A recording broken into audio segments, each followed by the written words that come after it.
Quero pedir para você abrir a sua Bíblia, por favor, em Mateus, capítulo 24.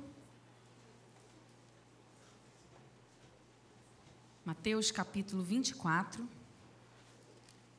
Nós vamos ler do versículo 1 ao 14, dos versículos 1 ao 14, e depois vamos dar um pulo para o 37.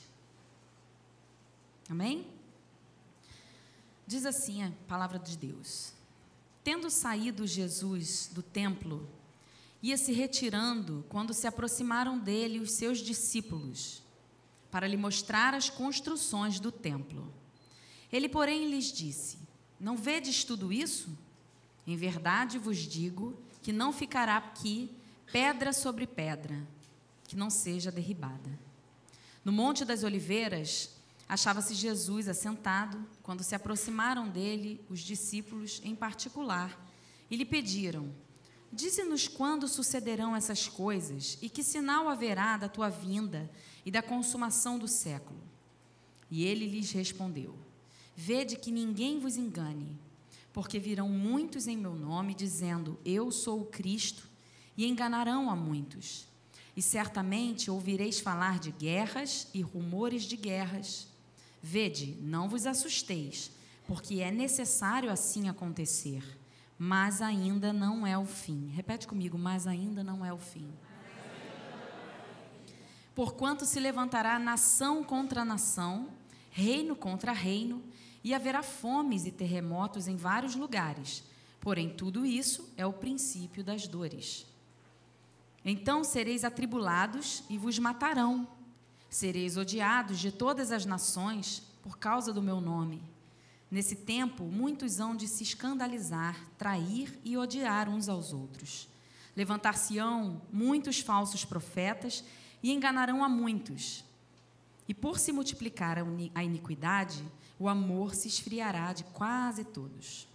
Aquele, porém, que perseverar até o fim, esse será salvo. E será pregado este evangelho do reino por todo o mundo, para testemunho a todas as nações. Então virá o fim. Repete comigo: então virá o fim. Vamos dar o pulo do gato agora para o 37. Pois assim como foi nos dias de Noé, também será a vinda do Filho do Homem. Porquanto, assim como nos dias anteriores ao dilúvio, comiam e bebiam, casavam e davam-se em casamentos, até o dia em que Noé entrou na arca e não o perceberam, senão quando veio o dilúvio e os levou a todos. Assim será também a vinda do Filho do Homem. Esse texto a gente já está cansado de ler, mas dessa vez, ouvindo uma outra pregação, Deus me deu um novo caminho, que pode ser um caminho que você já tenha ouvido, mas para mim foi um caminho muito interessante. Não é inédito, mas é muito interessante você parar para pensar nesse ponto de vista que eu vou trazer aqui para vocês hoje. Nesse texto, eles estavam no sermão profético de Jesus sobre a destruição do templo. O foco desse texto, quando eles começaram, era o templo. Os discípulos estavam ali apreciando aquele templo. E Jesus disse: não vai restar pedra sobre pedra. Vocês estão vendo esse templo aqui? Não vai ficar pedra sobre pedra. E aí ele pula, no versículo 2, ele vem dizendo isso. E logo depois, no 3, ele está no Monte das Oliveiras. Então, existe um gap aí, existe um espaço de tempo. E eles se deslocaram até o Monte das Oliveiras. E aqui no versículo 3 diz: então achava-se Jesus assentado, e quando se aproximaram dele os discípulos em particular, lhe pediram. Interessante é que os discípulos ouviram Jesus dizer em um lugar que o templo seria destruído, e foram ruminando aquilo até chegar no Monte das Oliveiras, esperaram um momento e disseram: Jesus, me fala mais daquele negócio que você acabou de dizer, que o templo não vai ficar. O que é isso? Como é que vai acontecer isso? Esse ponto já é muito interessante no meu ponto de vista, porque você não vê os discípulos apenas ouvindo coisas. eles ouvem e processam, se interessam e buscam saber mais. É uma reação de repensar e construir e desconstruir coisas. E aí Jesus apresenta para eles como será o fim dos tempos. E se eu for dar um título para essa mensagem de hoje, poderia ser: o que Deus espera de nós para os últimos dias. No primeiro ponto ele fala que os últimos dias virão. Ele deixa certo isso. Os últimos dias virão. Depois ele compara, lá no versículo 37 a 39, que esses dias serão como os dias de Noé. Então não existe apenas uma convicção de que os últimos dias virão. Também é levantado um perfil de homens para esses últimos dias. Porque se os dias serão como os dias de Noé, precisamos ter homens com perfis de Noé. E aqui eu não quero deixar de lado todos os outros perfis que já foram vistos e obviamente, perfeitos diante do Senhor. Mas por que ele diz que serão como os dias de Noé? Tem um aspecto que a gente precisa se perguntar para o que a gente tem vivido aqui na Shalom, tá? A igreja de Cristo é um todo, mas em comunidade nós servimos aqui. E eu sei, porque eu estou junto, e vocês também sabem porque têm ouvido e participado, que o nosso propósito tem sido cada vez mais capacitar, sermos capacitados, né? E capacitar pessoas para chegarem aonde Deus deseja que estejamos. Não é apenas um lugar que nos leva para o céu. Não é apenas um lugar onde nós vamos ser abençoados. Não é apenas um lugar onde a gente vai ouvir uma palavra que satisfaça o nosso espírito. Mas é um lugar de preparação para os últimos dias. Hoje todas as igrejas precisam estar alinhadas nesse pensamento. Porque os últimos dias virão. Eles estão próximos? Para mim, sim.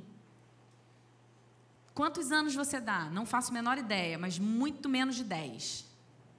Na minha cabeça.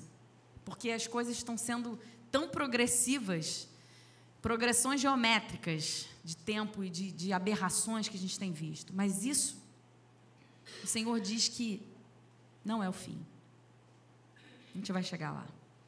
Talvez a gente queira ser preparado, mas a gente esteja com foco numa coisa que nós mesmos construímos, em Deus, por Deus, através de Deus, mas nós colocamos o nosso foco para os últimos dias, de repente, em algo que não é o que Deus está esperando de nós, como homens, para os últimos dias. E o meu medo é que a gente chegue nos últimos dias, o momento que Deus agendou para que tudo acontecesse, e nós não estejamos preparados para viver esses últimos dias. O necessário não é só a gente crer. O necessário é a gente entender e se abrir para que o Senhor nos prepare para isso. O primeiro ponto que esse texto trabalha é que Deus tem uma agenda. Primeiro ponto que eu saquei aqui desse texto. Deus tem uma agenda. Ele é um Deus que costuma trabalhar com pacto e cumprimento do pacto. Ele lança uma promessa de algo que vai acontecer, determina os dias e cumpre. Depois ele vai, determina mais um pacto, uma promessa e cumpre. E assim ele vai movendo a humanidade em favor dele, cumprindo a sua agenda, cumprindo o seu plano. Se a gente parar para pensar, nós não vamos fazer algo acontecer aqui na Shalom. Nós não temos a competência de conseguirmos realizar algo em Niterói. Mas nós podemos fazer o nosso papel dentro do que Deus deseja realizar na Shalom. E nós podemos realizar o nosso papel dentro do que Ele deseja realizar em Niterói, no Rio de Janeiro, no Brasil, no mundo.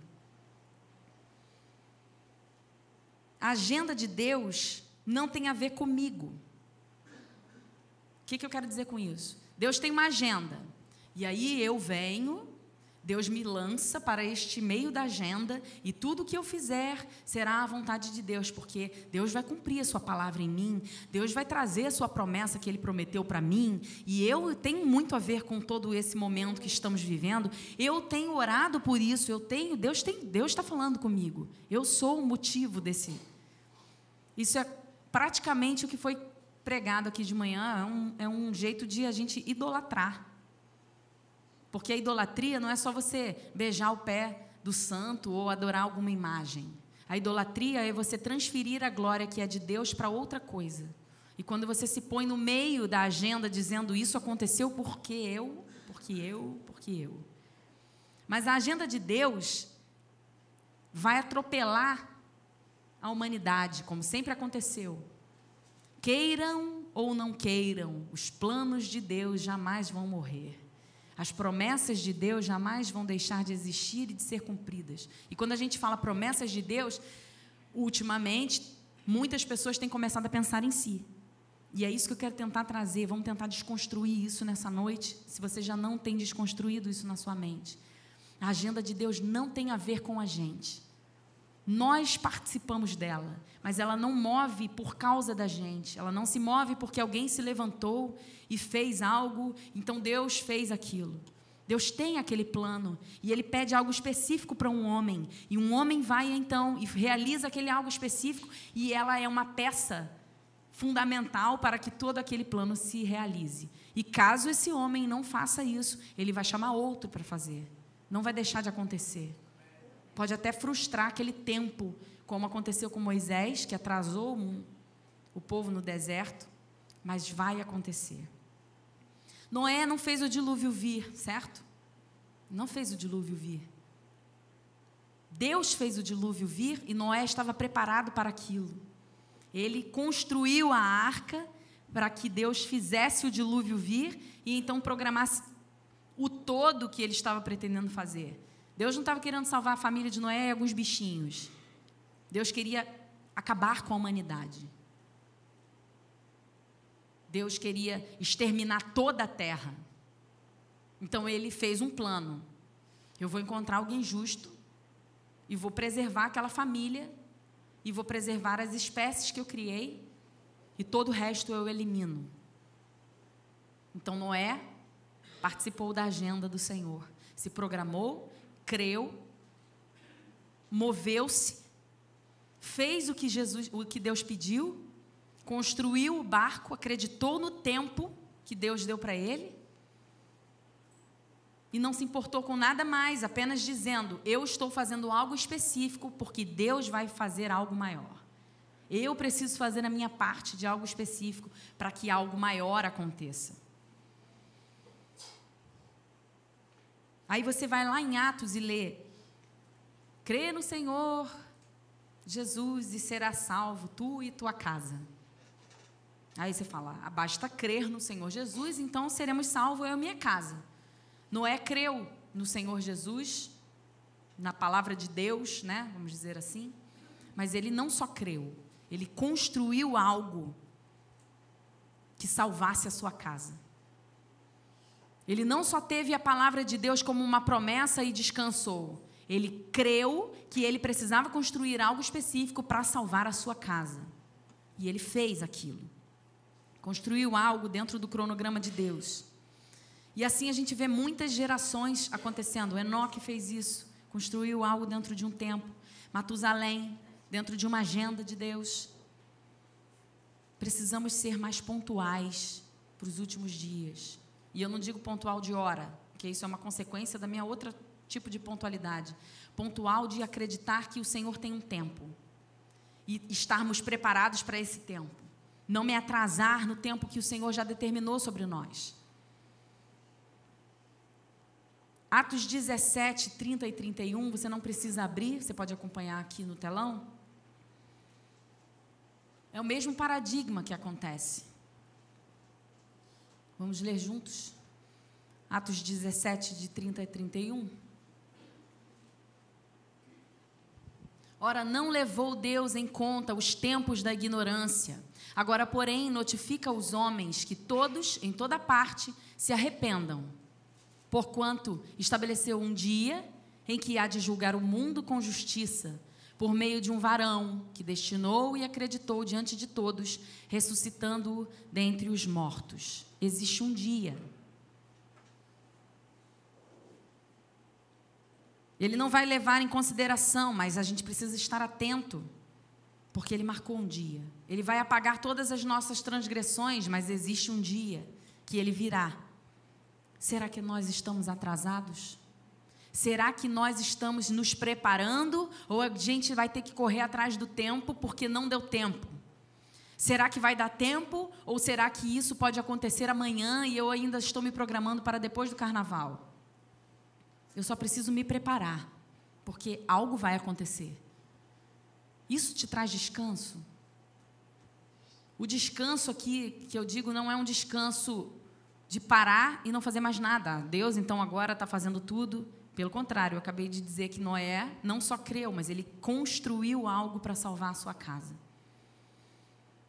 Essa mentalidade independente de Deus, essa mentalidade autônoma, precisa ser desconstruída em nós. A gente tem aprendido no nosso curso de maturidade cristã que quando Adão e Eva pecaram, o pecado deles não estava em comer um fruto de uma árvore proibida. O pecado deles estava em escolher a árvore da independência de Deus. Existiam duas árvores para que eles pudessem escolher: a árvore do conhecimento do bem e do mal e a árvore da vida. A árvore da vida era a árvore que você estaria sempre dependendo de Deus para tudo, Ele te guiaria. E a árvore do conhecimento do bem e do mal é: agora eu tenho o meu próprio conhecimento, eu peso as coisas, eu faço o meu jeito de acontecer. Eu direciono, eu tenho independência, eu tenho uma mentalidade autônoma. E foi assim que nós caímos.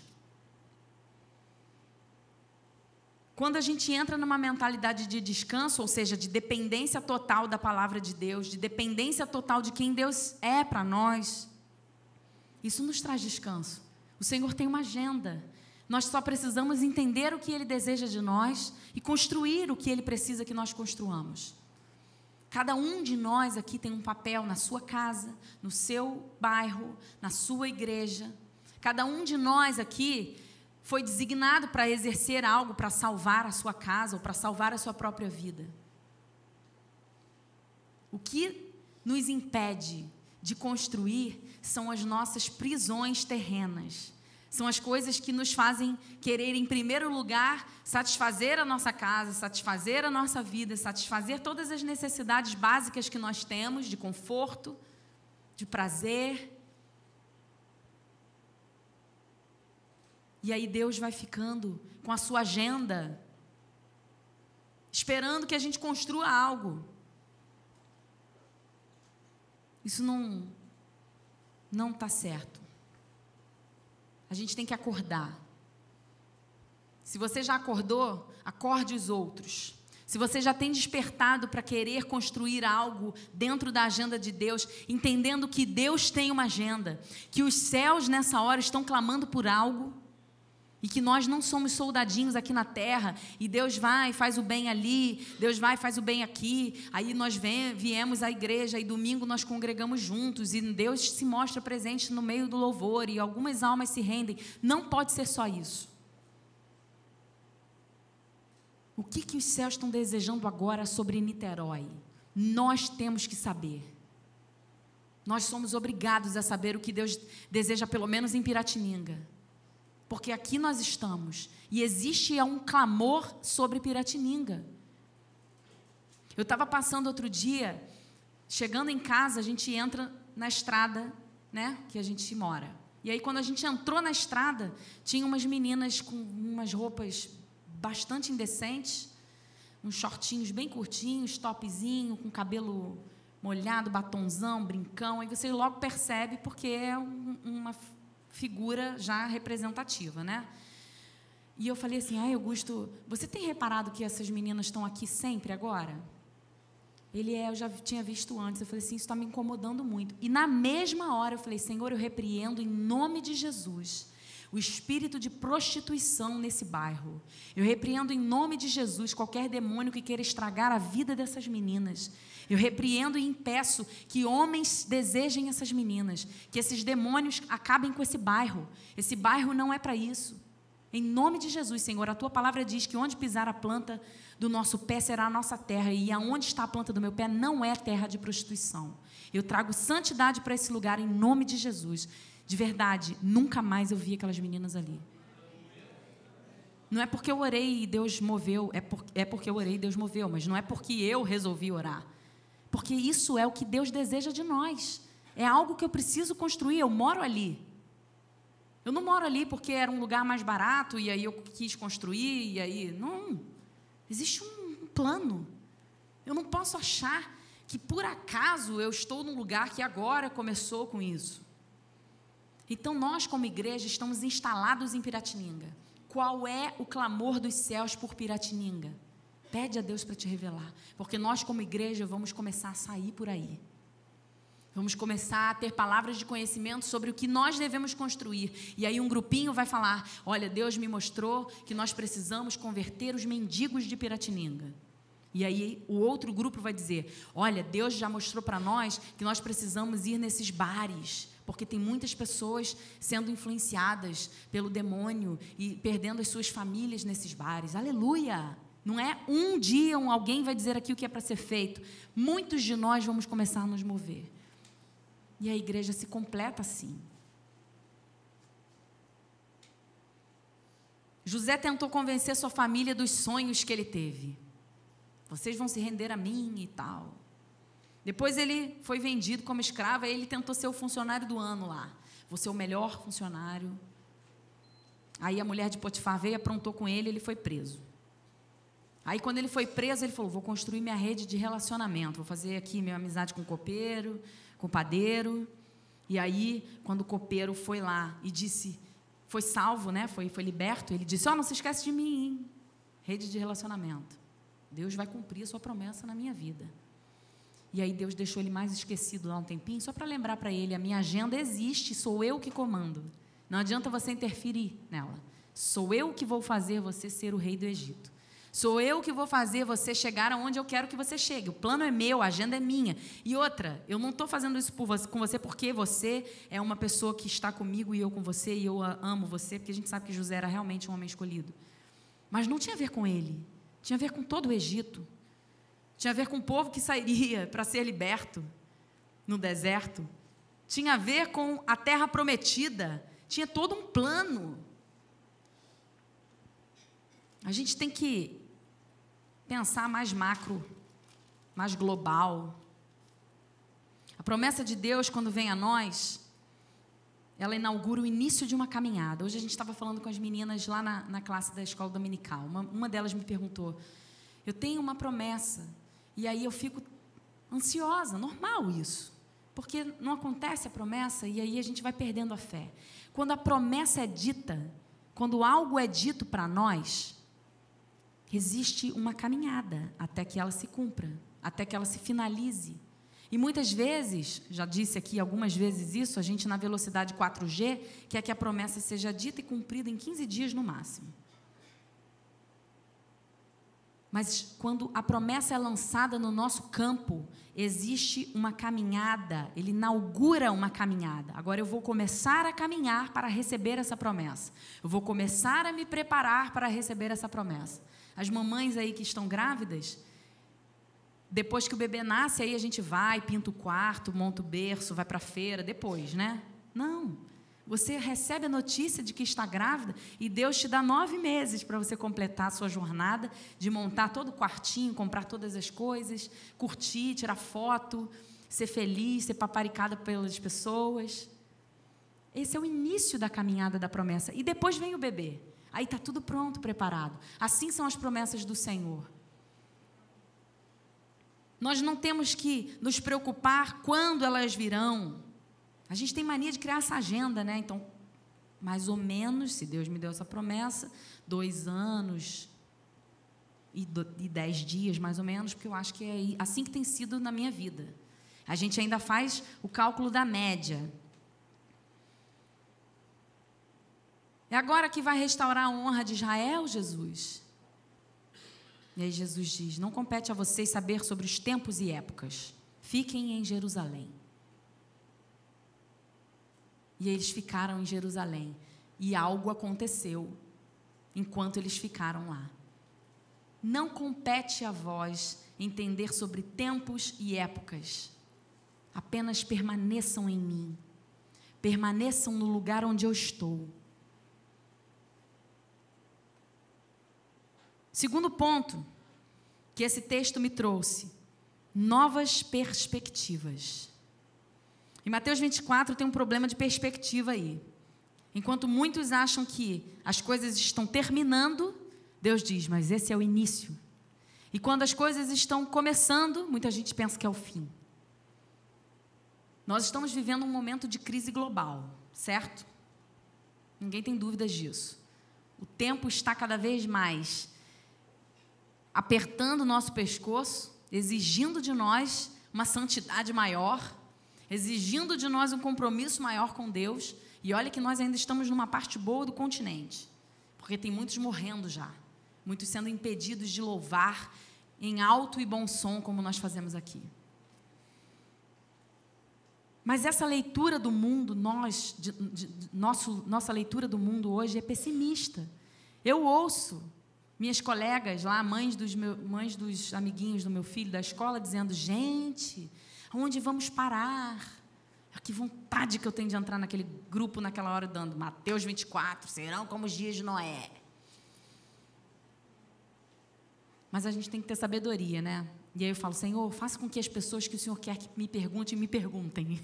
E eu fico lá na porta da escola para buscar. Tudo bom? E aquele papo lá do WhatsApp? Ninguém me pergunta nada, então tá bom. Mas o fim, para muitos, é o fim. É uma desgraça que está acontecendo no mundo inteiro. As pessoas morrendo de fome, enquanto uns pensam, é o fim. Nós temos que pensar, isto é o início. Isso é o início. O Senhor planejou isso. O Senhor desenhou isso na agenda dele. E agora muitas coisas vão piorar mesmo. Vai se levantar ainda um líder mundial que vai trazer a paz para todas. E as pessoas vão amar. E nós vamos, de alguma forma, comemorar. É o fim para muitos, mas para nós é o início da nossa esperança de vida. Nós fomos feitos para morar com o nosso Pai. Nós fomos feitos para estar numa cidade que está sendo preparada por Jesus. Nós só precisamos permanecer e construir o que Ele deseja para que a gente viva plenamente. Aí deixa eu te dizer uma coisa, mas não basta só crer e eu serei salvo? Com certeza, com certeza. Só que eu tenho um perfil. E eu acho que muitos aqui têm também, pelo que eu conheço. Eu não quero só assistir. Eu quero participar. Eu quero estar na primeira fila com o meu cavalo e Jesus vai chegando e vamos reinar no milênio e eu quero ser escolhida para reinar em alguma nação. Quero fazer minha parte aqui. Eu quero construir algo para que a agenda de Deus se cumpra e eu participe, seja essa peça do quebra-cabeça. Quantos querem isso? Eu amo pensar no visual. Eu fecho os meus olhos em Isaías 6, quando diz, 6, que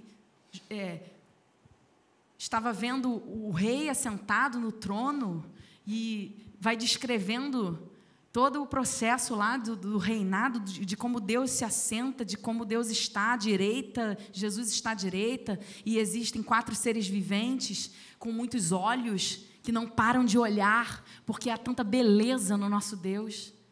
Eu não quero só acreditar que isso existe, acreditar que Deus virá, acreditar que o milênio, acreditar que o anticristo. Eu quero fazer parte, eu quero construir algo, eu quero que Deus conte comigo. Eu quero que Ele olhe para a minha casa e fale assim: você é peça do meu quebra-cabeça. O fato da gente estar ouvindo a mesma coisa não significa que a gente está vendo a mesma coisa. Muitos aqui podem estar ouvindo a mesma mensagem, mas a gente tem que tentar ver a mesma coisa.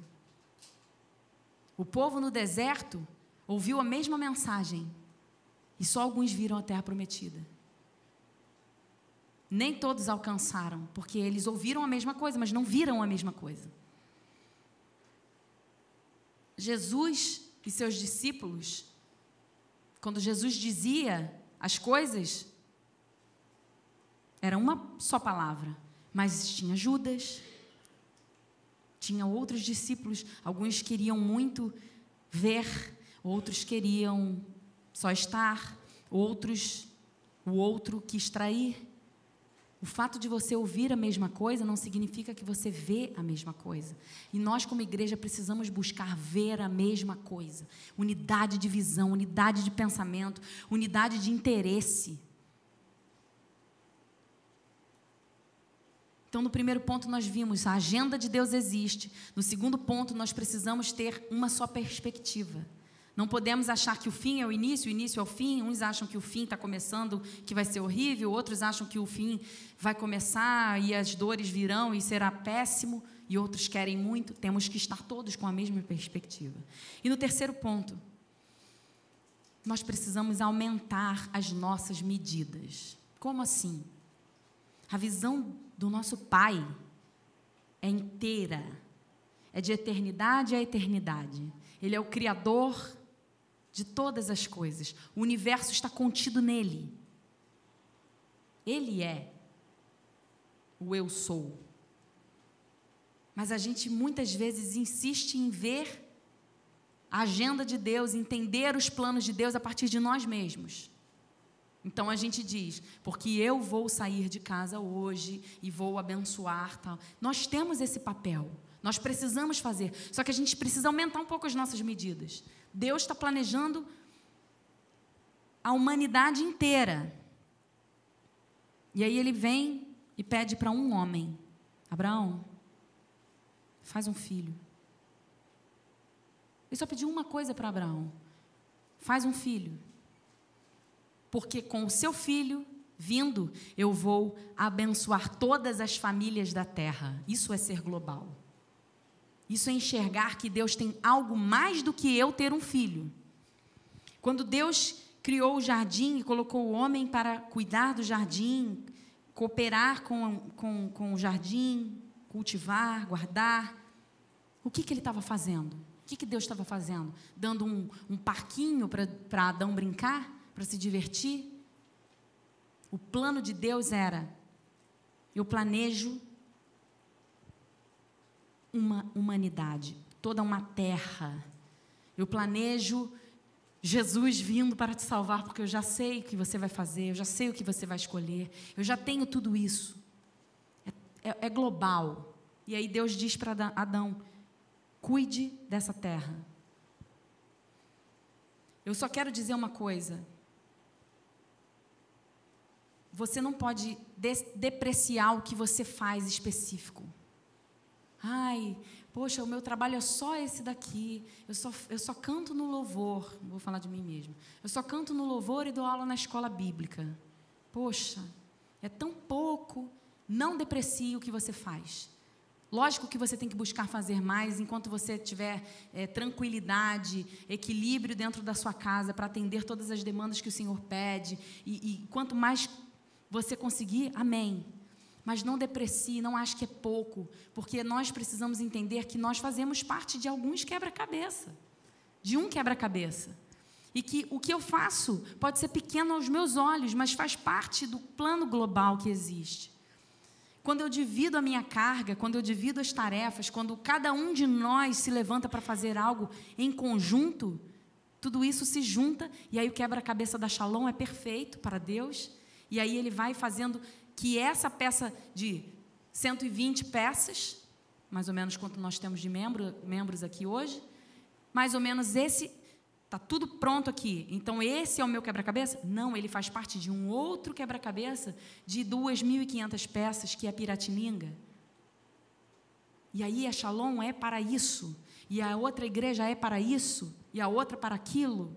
E nós juntos fazemos parte de um maior quebra-cabeça sobre Niterói, e Niterói mais um sobre o Rio, e assim vamos. Então, nós não podemos depreciar.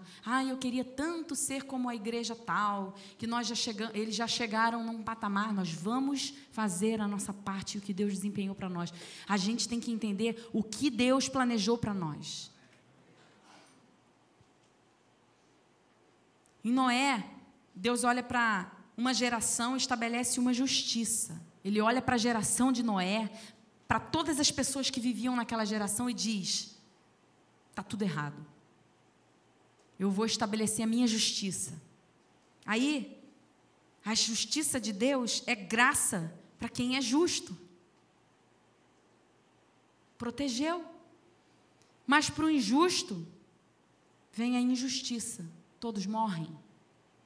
A justiça é uma só. Só que para quem está no lugar que deveria estar, é graça. Para quem está fora do lugar que deveria estar, é injustiça. Deus é isso. Deus tem a agenda. Eu preciso fazer. Quem está no lugar vai ser agraciado, vai participar comigo, vai passar por isso. Quem está fora do lugar, é injustiça sobre ele. O juízo. E aí Noé alcançou o tamanho da palavra de Deus. Ele não pensou só na arca e nos bichinhos. Noé pensou no tamanho daquela palavra e disse: eu vou construir a arca. Cooperou para que a agenda se cumprisse e toda a humanidade recebesse graça. Eu vou fazer a minha parte e vou salvar toda uma humanidade. Deus pediu a mesma coisa para Abraão, nós vimos. E Deus quer fazer o mundo inteiro ficar pequeno para a gente. Hoje você pensa assim: gente, como é que a palavra de Deus vai chegar no mundo todo? Como é que todas as pessoas vão viver isso? Tem gente que ainda não sabe nem que Jesus existiu. Nem sei se existe, mas enfim. O que eu estou vivendo aqui hoje, eu estava pensando, a gente está vivendo umas coisas tão que me sacodem. A gente está vivendo coisas tão reais. E eu fico pensando, às vezes, tem muitos crentes ainda que precisam ouvir isso.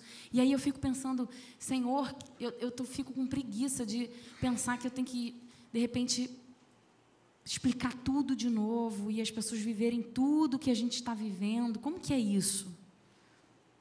Deus botou no meu coração. Eu sei fazer.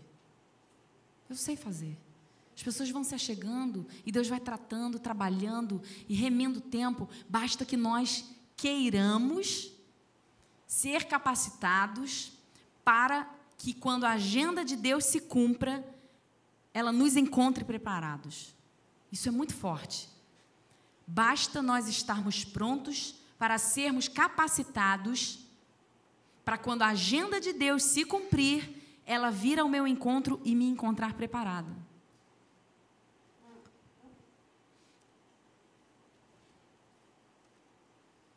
Deus mostra para a gente um novo olhar. De repente, a gente vai ter que desconstruir algumas coisas na nossa mente. Mas eu sempre fiz isso achando que isso funcionaria para o Senhor para os últimos dias. Pode ser que não. Pode ser que a urgência do Senhor não esteja mais nisso. Ela esteve há 25 anos atrás, numa época de avivamento, de repente. E agora você precisa largar algumas coisas. Você está preparado para desconstruir coisas, para largar alguns pensamentos ou algumas atividades que você exerceu ou exerce, para pegar outras? Nós temos que estar preparados para isso. A arca não serviu para todo o resto da humanidade, foi para aquele tempo. Quando Abraão teve que largar a sua terra para encontrar uma nova terra, Deus disse para ele: sai da tua terra, da sua parentela, e vá para um lugar que eu te mostrarei. Ele não disse onde era. Ele precisou sair para que Deus então mostrasse onde era. Deus move a humanidade tirando a gente das prisões que a gente tem. E tudo que a gente vai fazer, a gente tem que ver se aquilo existe para aquela época. Essa geração que eu vivo hoje, que você está aqui hoje, você está vivo, qual é o desejo de Deus? O que Ele quer que a gente agarre para os últimos dias? Porque não dá para a gente carregar tudo que a gente tem trazido de bagagem. A gente precisa soltar algumas coisas. Não estou dizendo para você parar de acreditar no Espírito Santo ou parar de orar por tal coisa. Eu estou dizendo, nossas mentes às vezes nos aprisionam. Nossas mentes muitas vezes fazem a gente achar assim, mas isso sempre foi certo, mas isso sempre aconteceu, mas para os últimos dias Deus tem mais urgência nisso. Eu vou dar um exemplo para vocês para não ficar só nas nossas mentes pensando o que nós queremos. Você ficaria chocado se um dia você chegasse aqui no domingo à noite e a igreja estivesse vazia, porque estamos todos evangelizando num hospital? Estranho. Você ficaria, ai, que absurdo não termos ninguém na igreja, pelo menos uma pessoa tinha que ter ficado ali. O final dos tempos pode ser que você tenha que desconstruir isso na sua mente. Pode ser que um dia Deus mande e oriente a gente a sair daqui para algum hospital e orar pelos enfermos e todos serão curados e salvos. E aí o papel da igreja continua sendo o mesmo. Mas não fizemos louvor e nem tiramos oferta. Desconstrua isso da sua mente. Está na hora da gente sair um pouco do que sempre foi certo, sempre construiu, mas hoje o foco são os últimos dias. Quando Sete inaugurou algo que não valia mais, foi para aquele tempo. Quando ele chegou para inaugurar, não era mais necessário.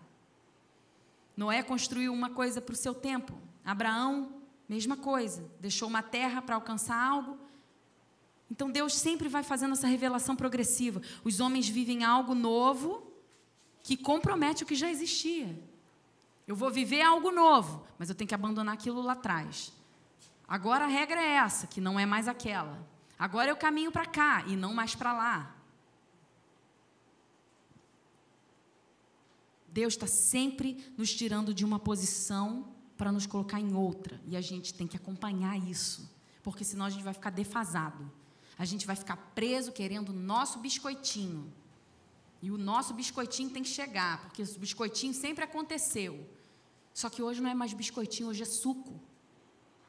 E o suco, daqui a pouco, vai virar sopa. E a sopa, daqui a pouco, vai virar salada. E Deus vai nos movendo para alcançar novas posições dentro dele, dentro do seu plano, dentro da sua agenda. Efésios 5,14. Eu queria que você abrisse comigo.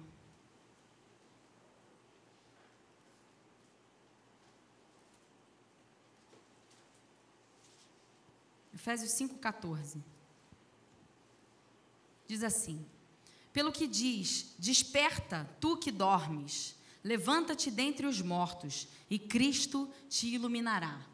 Desperta, tu que dormes. Então tem alguém dormindo. Levanta-te dentre os mortos. Ué, está dormindo ou está morto? Para quem está de longe, quem está dormindo pode estar morto. E quem está morto pode estar dormindo. O que tem a ver isso? Só quem se aproxima pode ver o que é real. Quando Paulo diz isso, ele fala sobre remir o tempo. Desperta. Está dormindo, desperta. Mude a sua condição, levante-se. E seja iluminado por Cristo. Veja como você está andando. Muda o seu passo. Os últimos dias estão vindo. Desperta. Desperta. Levanta-te. Caminha na luz.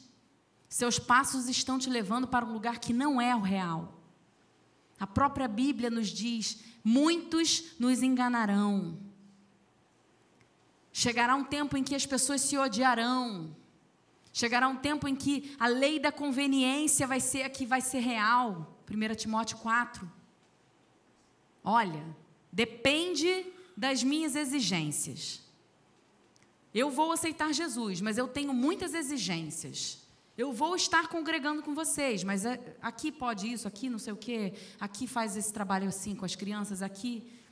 Eu queria que a gente pensasse com novas medidas. Se nós aumentarmos as nossas medidas, e conseguirmos ver no global o que Deus espera de nós como igreja, a gente vai ver que cada vez mais o tempo é menor e as exigências para permanecermos em Deus são maiores, porque no tempo que nós vivemos, as exigências têm que ser maiores. Nós sabemos, estamos carecas de saber que o caminho é largo, mas a porta é estreita. Isso significa que é difícil passar. Isso significa que muitos vão ficar pelo caminho. Não é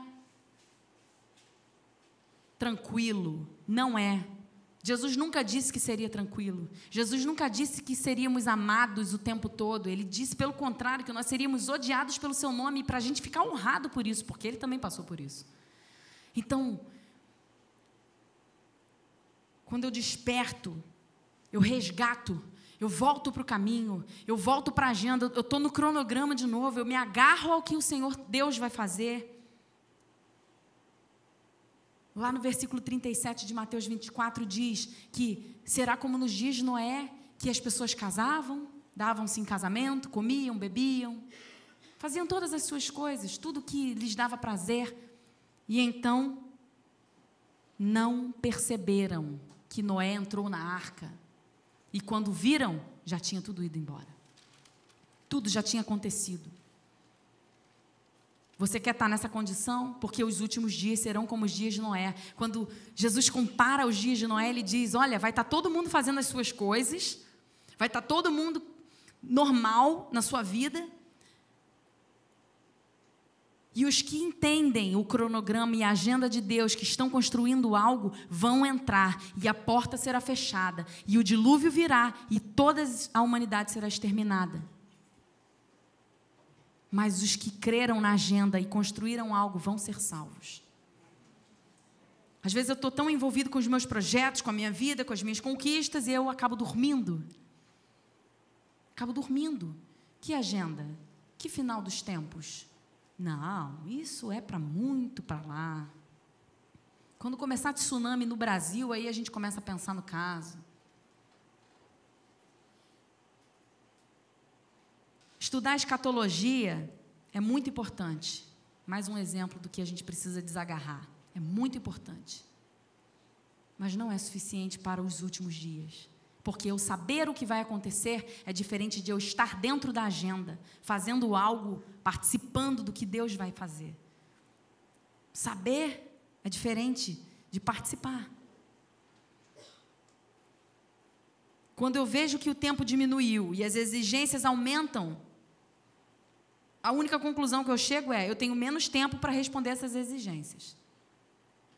O tempo encurtou e as exigências para eu permanecer no caminho aumentam. Agora eu preciso fazer muito mais coisa para permanecer, porque as coisas estão realmente me assolando.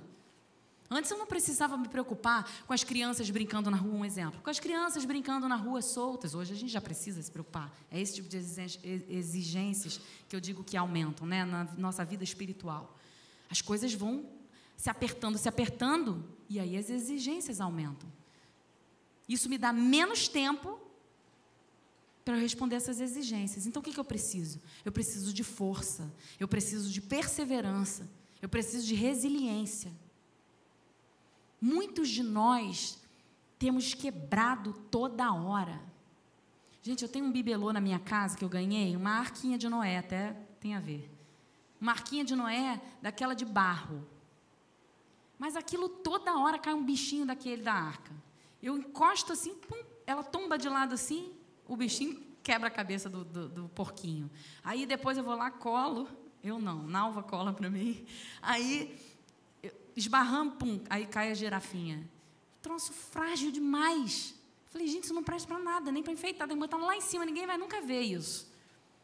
Nós temos que ter cuidado para a gente não ser esse tipo de crente. Que qualquer noticiazinha, sabia, tá vendo? Não dá para ser crente, gente. Hoje em dia, esse negócio de igreja, eu estou tomando ojeriza de gente que fala isso.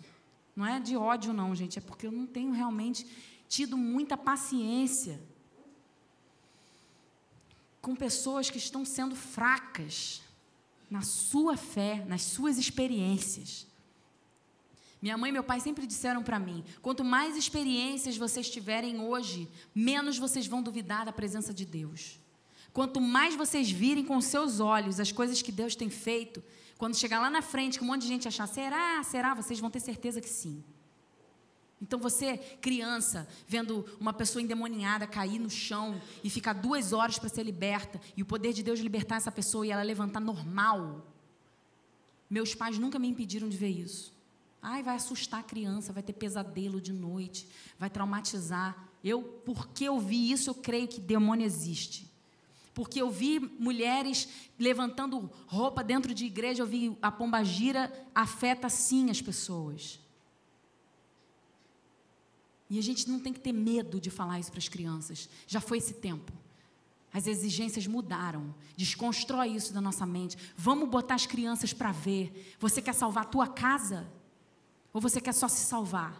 Os seus filhos vão ficar aí. Não podemos. Quem tem sido você como pai e mãe para o seu filho?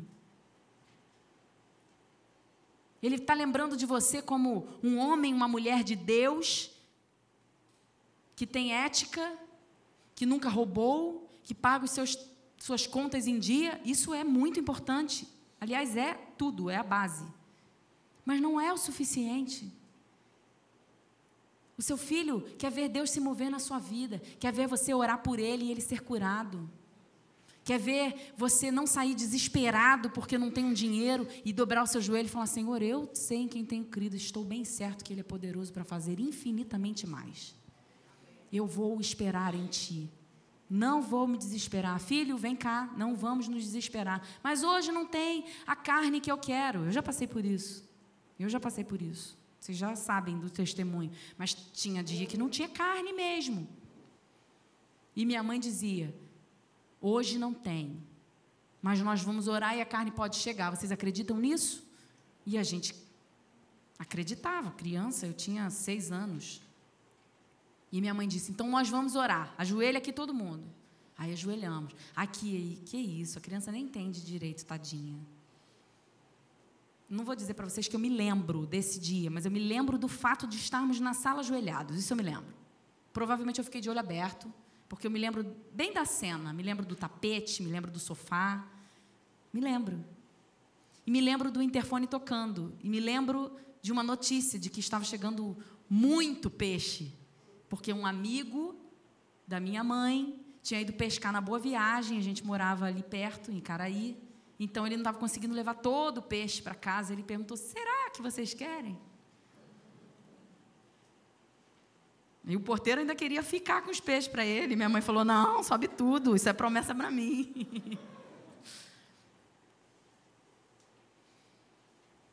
Homens como Noé, que não tenham medo de deixar Deus mudar sua estrutura. Existe uma estrutura na sua vida, toda formadinha, perfeita, linda. O Senhor pode quebrar tudo isso. Isso aconteceu na minha vida. Gente, isso aconteceu na minha vida. Eu não anotei isso aqui não, mas eu vou contar para vocês. Eu tinha um pai que trabalhava fora, que todos os dias chegava do trabalho, na hora do Jornal Nacional, que sentava com a gente, que jantava com a gente. Eu tinha uma mãe que depois que ele ficou desempregado foi trabalhar para ajudar nas contas de casa. Essa era a nossa vida, estruturada. Aí depois todo mundo estava trabalhando bonitinho, a gente estudando, escolas boas. E aí um dia Deus vira e fala, você não vai mais trabalhar, você vai ser evangelista. E eu lembro que toda a nossa família ficou, tem certeza? Não, as meninas estão pequenas, isso vai ser perigoso, você não sabe o dia de amanhã, você não vai poder se planejar. Mas Deus deu uma visão para minha mãe tão nítida, de que nós estávamos todos num caminhão, cantando, e ela olhava assim para frente, multidões levantavam as suas mãos, aceitando Jesus. Isso aconteceu. Só que hoje Deus quis colocar a gente aqui. Foram 2 quebras de estrutura. Uma de uma vida normal, para uma vida de fé, totalmente de fé. Depois estamos lá, já temos 16 CDs gravados, e aí começa o pastoreio a entrar no meio. Tem um plano para você. Só que essa promessa do pastoreio é desde quando ele tinha 5 anos de idade. Olha a caminhada. A promessa inaugura uma caminhada e se fecha. Perfeito. Você está preparado para deixar Deus mudar as suas estruturas? Porque esse é o final dos tempos.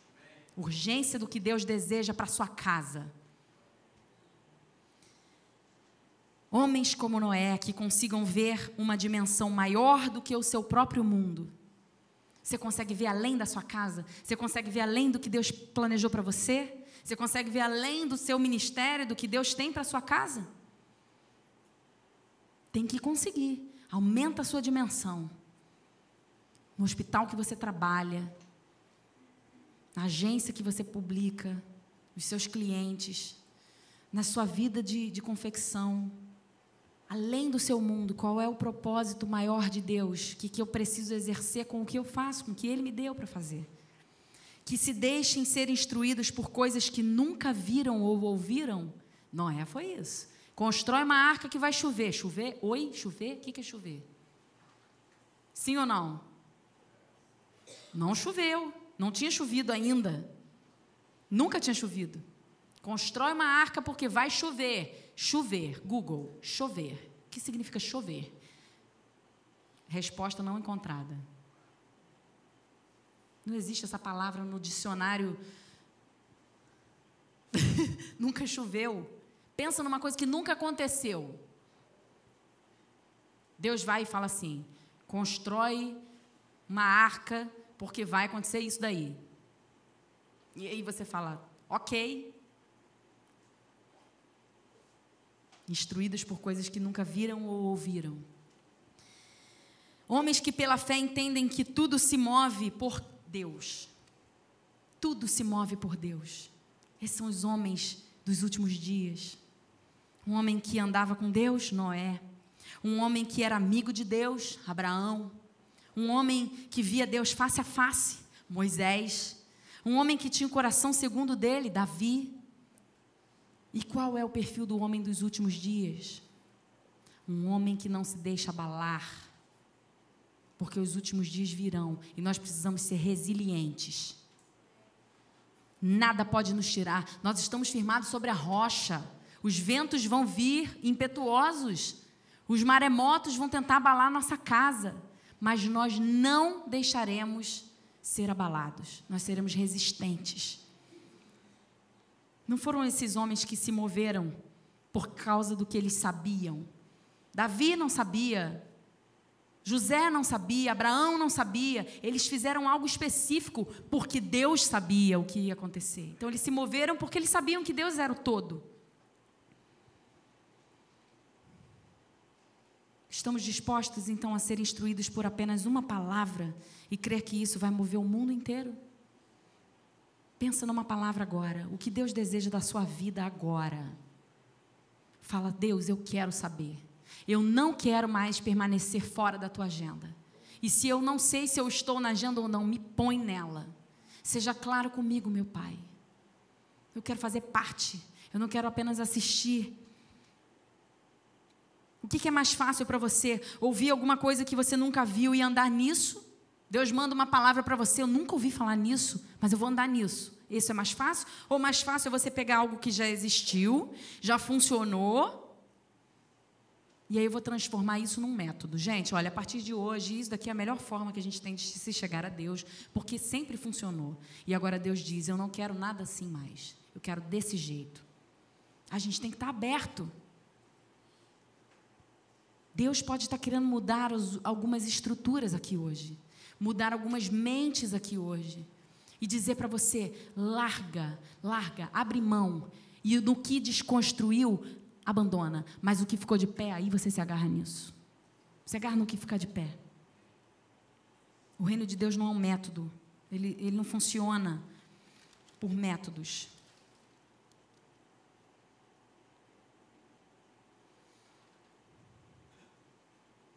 Você quer ser um homem dos últimos dias?